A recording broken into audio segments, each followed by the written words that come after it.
Allah Tuhan saya, Allah pencipta saya, Allah Maha Kuasa. Saya sembah Allah, tiada Tuhan selain Allah. La ilaha illallah. Sarah, kamu baca buku apa? Buku saya sembah Allah. Saya pun nak baca juga. Jomlah duduk kita baca sama-sama. Allah jadikan angin bertiup. Allah jadikan awan dari hujan. Allah jadikan sungai. Allah jadikan laut. Allah jadikan pokok berbuah. Saya sembah Allah. Segala puji dan syukur hanya untuk Allah. Aisyah, Adam, korang pernah tak dengar lagu Kami Sembah Allah?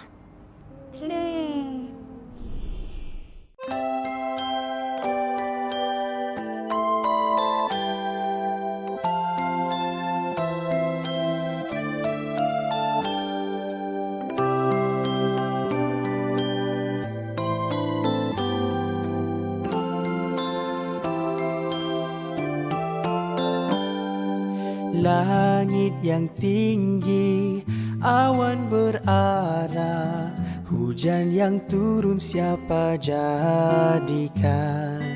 Bumi terbentang, pohon menghijau, lautan dalam siapa jadikan?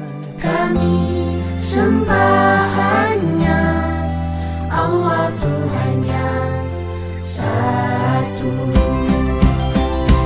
Asyhadu an la ilaha illallah wa asyhadu anna Muhammadar Rasulullah. Aku naik saksi bahawa tiada Tuhan melainkan Allah dan Nabi Muhammad adalah utusan Allah.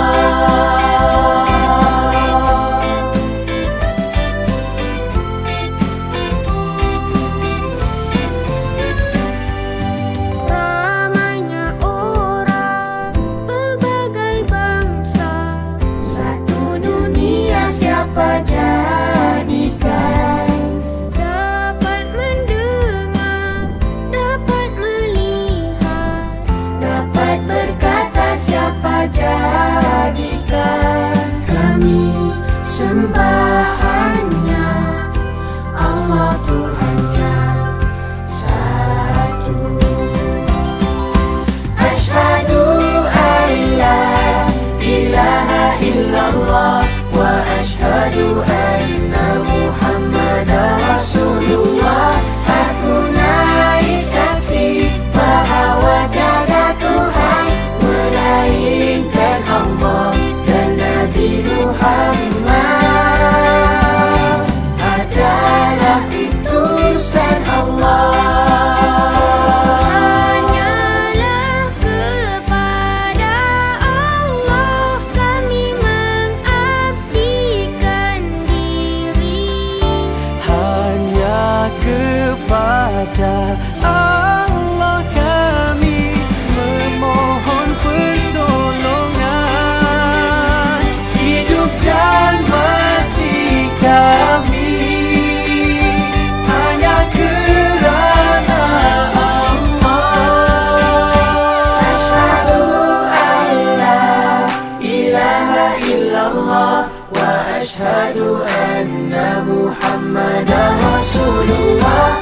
Asyhadu an la ilaha illallah wa asyhadu